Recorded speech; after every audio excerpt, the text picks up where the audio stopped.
আমি আবার ক্লান্ত পথচারী,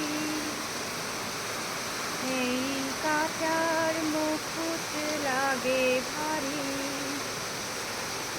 গেছে জীবন দুদিকে দুজনারই, মেনে নিলেও কি মেনে নিতে পারি,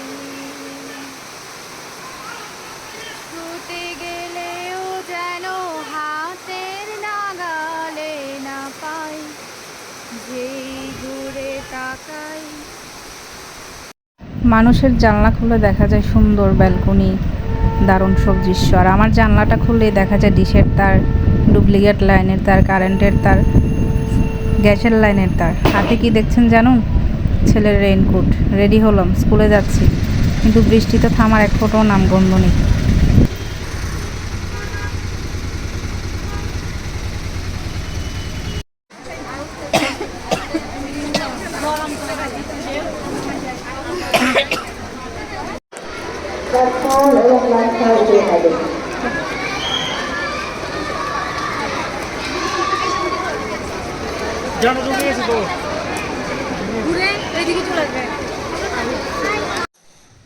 ঘরে এসে যেহেতু বৃষ্টির ভিজানি খেয়ে আসছি, খুব গরম গরম একটা রুটি করে দিচ্ছিলাম।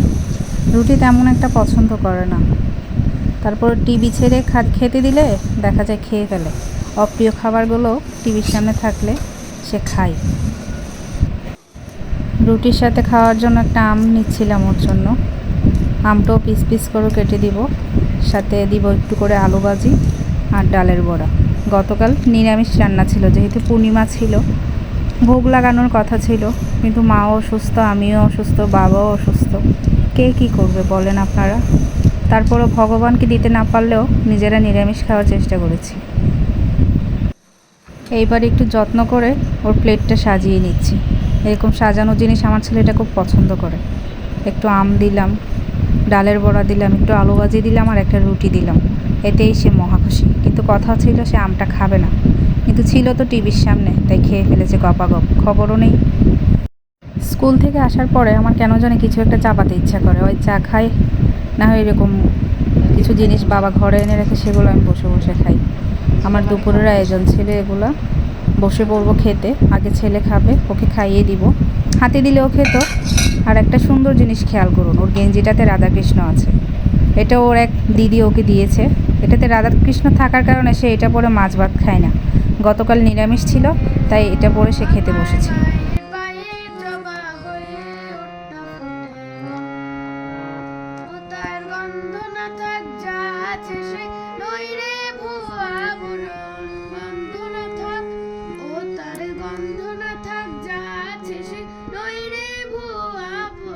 ঘুম থেকে উঠে একটু গান করতে বসছিল, গান করা শেষ না করার আগেই আবার টিচারও চলে আসছিল।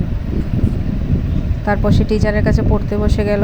আমিও একটু কফি বানিয়ে নিজেও খেলাম, টিচারকে দিলাম, ছেলেকেও দিলাম একটু। মাঝে মধ্যে একটু কফি খেতে পছন্দ করে, সব সময় দিই না, যেহেতু এটা একটা বাজে অভ্যাসে হয়ে যায় চা কফি জিনিসটা, তাই মাঝে মধ্যে একটু করে দেওয়ার চেষ্টা করি। ধরুন না, সপ্তাহে 10-15 দিন পর পর একদিন দিই আর কি।